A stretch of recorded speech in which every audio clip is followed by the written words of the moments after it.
Yo, what's good? This is Zach Poff here with Solano College Sports Network. Got a very special guest here with me today, former Falcons stud pitcher, Dustin Crenshaw. How's it going, man? Doing good. How you doing? Pretty good. So, what should we expect from this Falcons rotation this year? Should see. I mean, we had an arm go down early with Angel, but Ryan Anderson, I mean, he's projected to throw up a W every time he goes out there. He's a solid arm for us. We got good staff this year. We're deep. We got a lot of guys that can throw it. Altman, Van Dyke, Driscoll, we're expecting a lot out of him.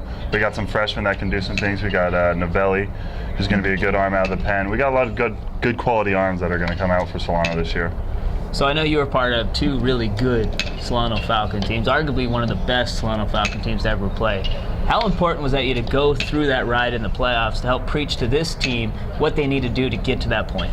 Well, the big thing is this is where I kind of learned baseball, and now this is where I'm starting to teach baseball, which is nice. I mean, nothing's changed since I've been here. We teach the same thing. We all have the same goal. I mean, we want to win the BBC and then go as far as we can in the playoffs.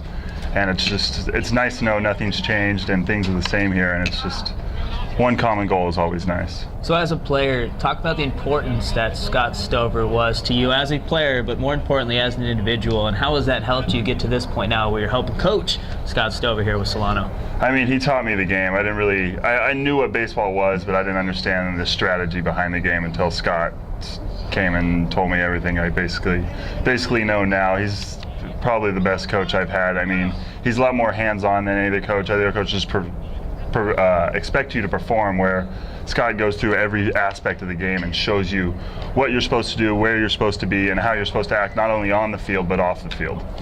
I know your younger brother also played Stover, correct? Yes. Derek Crenshaw? Yes. Talk about what that was like watching your younger brother play for Stover. Was it a little hard to kind of just watch as a fan, and you don't want to try and coach him up a little bit because it's kind of Stover's job too? How was that like watching your little brother play for Stover too? Unfortunately, I didn't get to watch him too much, but I talked to him a lot, and he was like, dude, he's hard on me, he's hard. I go, it's just because he cares. I go, if he's not yelling at you, that's when you worry. And the fact that he was yelling at him, and it was fun because my brother's like, dude, they call me Little Crenshaw, I don't like it. He's like, I'm known as Crenshaw's little brother, and I go, hey, could be worse, you know. And then he came here, he wore my number, had my locker, just looking to get out of my shadow, and he did. He had a good year his sophomore year, wore a different number. I remember he was flirting around 400. He's for a while he was swinging it pretty well, and now he's off at Eastern New Mexico playing ball. So how's he doing over there? He's doing good. He'll be starting right field for them. So nice. Yeah, it's good for him. I mean, I'm proud of him. I'm glad he made the right decision and came here, and I mean, he saw how it worked out for me and knew it was the right choice. And also, too, you're a former Falcon football player.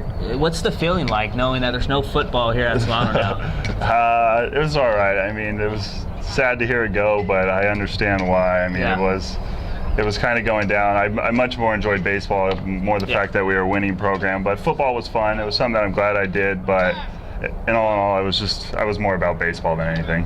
What's going to be the most important thing for this Falcons team to succeed in 2013? We're going to have to scrap. I mean, with these new bats, it's tough to manufacture runs. We got to be a scrappy team, play defense, and we got to pitch to the right spots. It's basically going to be the key. Is pitching and defense is going to win the games. It's not going to be big scoring games. You're not going to see 14-10. You're going to see 5-4, 5-3 ball games where it's just going to come down to who can make the plays and who's not.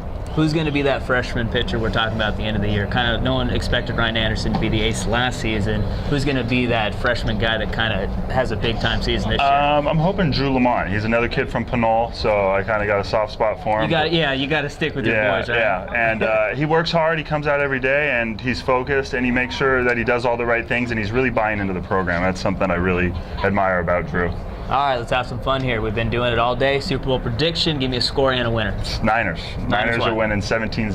17-0. 17-0. 17-0. Almost. Yep. It's not bad. I could see that maybe happen. Niners seem a little shaky here. It's going to be a defensive battle, and they're going to come out hitting, and that's fine. I'm a big Niners fan. My grandpa's been season ticket holder since '52, so it's in my blood. So there we go. I think quest for 6. I think they're going to get it. It's about time. All right. Hey, thanks for joining us here today, man. Best of luck this year. Have a good one.